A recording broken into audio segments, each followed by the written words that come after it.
আয়াতুল কুরসি সম্পর্কে জানতে চাই, এটি কখন পাঠ করা উত্তম এবং নিয়মিত পাঠদানে আমরা আল্লাহর নিকট হতে কি পাবো? আয়াতুল কুরসি কোরআনের সবচেয়ে ফজিলতপূর্ণ সূরা বা ফজিলতপূর্ণ আয়াতগুলোর একটি অন্যতম। আল্লাহ তাআলার আলোচনা পুরো আয়াতে রয়েছে, এটাই আয়াতের মর্যাদা এবং শ্রেষ্ঠত্বের সবচেয়ে বড় কারণ। পাশাপাশি আয়াতুল কুরসি এমন আয়াত, দিন এবং রাত 24 ঘন্টার ভিতরে সবচেয়ে বেশি সংখ্যকবার যে আয়াত পাঠের নির্দেশ আমাদেরকে দেওয়া হয়েছে। এই আয়াত দিন এবং রাতে মোট কতবার পাঠ করতে হয় আমাদেরকে? হাদিসের গাইডলাইন অনুযায়ী সকাল সন্ধ্যা 2 বার, 5 ওয়াক্ত নামাজের পরে একবার করে 5 বার, তাহলে কয়বার হলো? 7 বার। ঘুমানোর সময় শোয়ার আগে আরেকবার, কত হলো? কমপক্ষে 8 বার আয়াতুল কুরসি পাঠ করা দিনে সুন্নাহ। অন্য খুব কম দোয়া আছে যে দোয়া দিনে কমপক্ষে 8 বার পাঠ করতে হয়। আয়াতুল কুরসি এমন একটি গুরুত্বপূর্ণ আয়াত যে বারবার নবী সাল্লাল্লাহু আলাইহি ওয়াসাল্লাম আমাদেরকে পাঠ করতে বলেছেন। এর মাধ্যমে সহিহ বুখারীর হাদিস অনুযায়ী বোঝা যায় যে রাতে কেউ পাঠ করলে চোর থেকে, শয়তান থেকে আল্লাহ তাকে সেফ রাখবেন এবং হেফাজতে রাখবেন। এবং কেউ যদি নামাজের পরে পড়ে, পরবর্তী নামাজের আগে তার মৃত্যু হলে আল্লাহ তাআলা তাকে জান্নাত নসিব করবেন। কোনো ব্যক্তি এশার ফরজ নামাজের জামাতে অংশ নিল 4র্থ রাকাতে, তাহলে বাকি 3 রাকাত নামাজ কিভাবে আদায় করবে? এশার নামাজের শেষ রাকাতে অথবা জোহরের নামাজের শেষ রাকাতে বা যে কোনো নামাজের শেষ রাকাতে কেউ শামিল হয়েছে, শেষ রাকাতটা পাইছে ইমামের সাথে, রুকুতে পাইছে বা রুকুর আগে পাইছে, তাহলে শেষ রাকাতে ইমামের সাথে বৈঠক করে তিনি ইমাম সালাম ফেরানোর সময় সালাম ফিরাবেন না, তিনি দাঁড়িয়ে যাবেন। দাঁড়িয়ে তিনি প্রথম যে রাকাতটা, নিজের প্রথম রাকাত ইমাম সালাম ফেরানোর পরে যেটা পড়বেন সেটাতে তিনি সূরা ফাতিহার সাথে একটা সূরা মিলাবেন। এরপরে রুকু সিজদা করে প্রথম রাকাত শেষ করে প্রথম রাকাতে বসবেন। সাধারণত প্রথম রাকাতে আমরা বসি না, কিন্তু তিনি বসবেন। কেন বসবেন?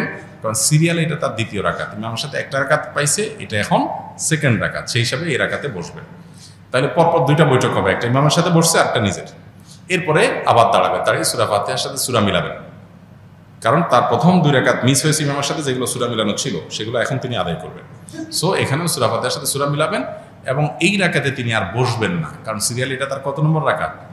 3 নম্বর রাকাত। দাঁড়িয়ে যাবেন, দাঁড়িয়ে সূরা ফাতিহা পড়বেন, এর সাথে আর সূরা মিলাবেন না, শেষ রাকাত 3 নম্বর রাকাত তার। এবং এরপরে তিনি এই রাকাতের শেষে বসবেন, কারণ এটা তার 4র্থ রাকাত, ইমামের সাথে একটা পাইছে, নিজের 3টা। এরপর সালাম ফিরিয়ে ফেলবেন, যথাযথভাবে তার নামাজ হয়ে যাবে ইনশাআল্লাহ। আমার বাবা স্ট্রোক করে শয্যাশায়ী হয়ে আছেন দীর্ঘদিন ধরে। তিনি সারা জীবন ওনার ভাই বোনের মানুষ করেছেন, কিন্তু তিনি আমার মায়ের সাথে বরাবরই অসদাচরণ করেছেন। এখন দীর্ঘদিন অসুস্থ থাকার পরেও ওনার ভাই বোন ওনার চিকিৎসা ভার বহন করেননি, আর আমার নানুর পরিবারও চিকিৎসা খরচ বহন করার ব্যাপারে অসম্মত। আমি এখনও স্টুডেন্ট বিধায় আমার পক্ষেও চিকিৎসা করা সম্ভব হচ্ছে না। আমি কি সন্তান হিসাবে বাবার দায়িত্ব পালনে ব্যর্থ? আপনার বাবা আপনার মার সাথে খারাপ আচরণ করলেও সন্তান হিসাবে আপনি আপনার বাবার প্রতি আপনার দায়িত্ব আদায়ে ঘাটতি করতে পারবেন না। তিনি অন্যায় করে থাকলে তিনি আল্লাহর কাছে দায়ী থাকবেন, কিন্তু আপনারটা আপনি করতে হবে। মনের বিরুদ্ধে যে হলো, আল্লাহকে খুশি করার জন্য আপনি এটা করবেন। সামর্থ্য থাকলে সাহায্য করবেন, সামর্থ্য যদি না থাকে তাহলে সেক্ষেত্রে আপনার দায় নাই। কিন্তু সামর্থ্য নাই যে এটা ক্লিয়ার হইতে হবে। সামর্থ্য নাই মানে কি? আপনি কেউ ভালোভাবে চলেন, তাকে মিনিমামটা আপনি হেল্প করছেন না, সেটা হলে আপনি গুনাহগার হবেন। আর যদি আপনার আসলেই কোনো সামর্থ্য না থাকে তাহলে আল্লাহর কাছে দায় নাই। কিন্তু সামর্থ্য নাই এই কথাটা খুব সহজ কথা না, এটা প্রমাণ করাটা খুব জটিল। আমরা অনেকেই অনেক অহেতুক খরচ বা অতিরিক্ত খরচ করে, যেগুলো বাঁচায়া চাইলে এরকম বিপদগ্রস্ত বা অসুস্থ বাবার পাশে আমরা দাঁড়াতে পারি, সেই চেষ্টা আমাদের করতে হবে। আমি বিয়ে করেছি, আমার বিয়ে নির্ধারিত দেনমোহর 85% পরিশোধ করেছি। আমার শ্বশুরের পক্ষ হতে মোটরসাইকেল দিতে চায়, আমি নেব না বলেছি, কিন্তু তারা বারবার মোটরসাইকেল দিতে চায়। আমার পরিবারেও সেটা গ্রহণ করতে চায়। আমার পরিবারকে বোঝাতে সক্ষম হয়েছি, কিন্তু শ্বশুরবাড়ির পক্ষকে বোঝাতে পারিনি। এ মাসে মোটরসাইকেল কিনে দিতে চায়, এটা গ্রহণ করা ঠিক হবে কিনা? আপনি যখন নিতে চাচ্ছেন না, ওনারা জোরাজোরি করছেন, মোটরসাইকেল আপনি আমাকে দিতে পারেন, তাহলে মাসআলাগতভাবে শ্বশুরও বিপদে পড়বে না, আপনিও বিপদে পড়বেন না। কারণ আমি তার মেয়ে বিয়ে করি নাই, সো আমি নিলে সেটা যৌতুক হবে না, আর আপনার শ্বশুরের দেওয়ার শখটা পূরণ হয়ে যাবে। এটা সবচেয়ে সহজ সমাধান।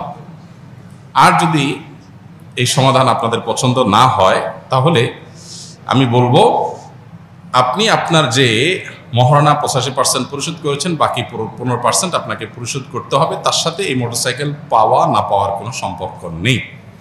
শ্বশুরকে বোঝাতে হবে বিষয়টা, আপনি কেন নিতে চাচ্ছেন না, এই জিনিসটা তাকে বোঝাতে হবে। তাকে বলতে হবে যে আপনি আপনার মেয়েকে বা জামাই হিসাবে ছেলের মতো আমাকে আপনি স্নেহ করে কোনো কিছু দিতে চান, সেটা ইসলাম নিষেধ করে না। হাদিয়া দেওয়া মোটা দাগে নিষেধ না, কিন্তু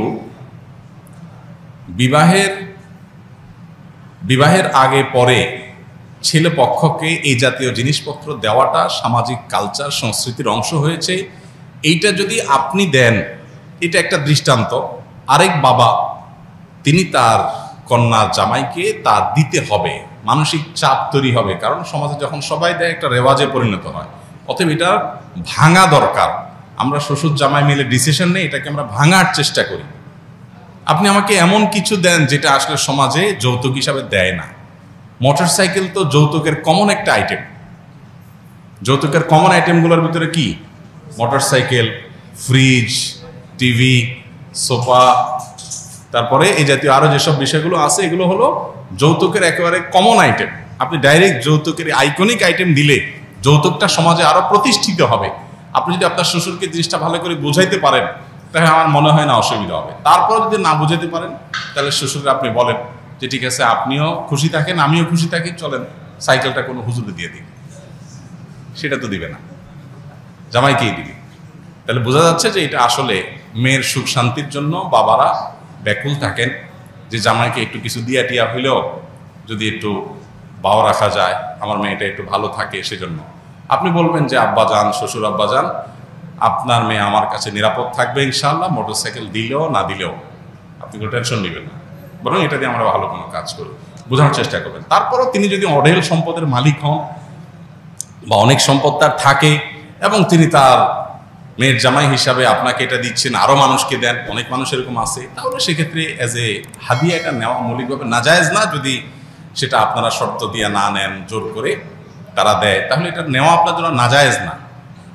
কিন্তু আপনি এই কালচারটা দূর করার চেষ্টা করলে আপনি আল্লাহর কাছে সওয়াব পাবেন, যাতে করে অন্য বাবাদের কাছে এটা একটা দৃষ্টান্ত হয়ে না যায়, তাদের উপরে যেন প্রেশার তৈরি না হয়। যখন সমাজে কয়েকজন দিবে, আশপাশে অন্য মেয়ের বাবাদেরও দিতে হবে, একটা চাপ তৈরি হয়। এই জন্য এই কালচারটা আমাদের দূর করা দরকার। আলহামদুলিল্লাহ এদেশের ওলামা একরাম নানাভাবে এই যৌতুকের অভিশাপের বিরুদ্ধে বিভিন্ন সময় মিম্বর থেকে, মাহফিল থেকে সমাজ সচেতনতামূলক কার্যক্রম হাতে নিয়েছেন, বক্তব্য দিয়েছেন। এর ফলশ্রুতিতে যৌতুক আলহামদুলিল্লাহ জাদুঘরে উঠে গেছে ইতিমধ্যে। যেটুকু আছে সেটুকু আমাদের বিদায় করতে হবে ইনশাআল্লাহ।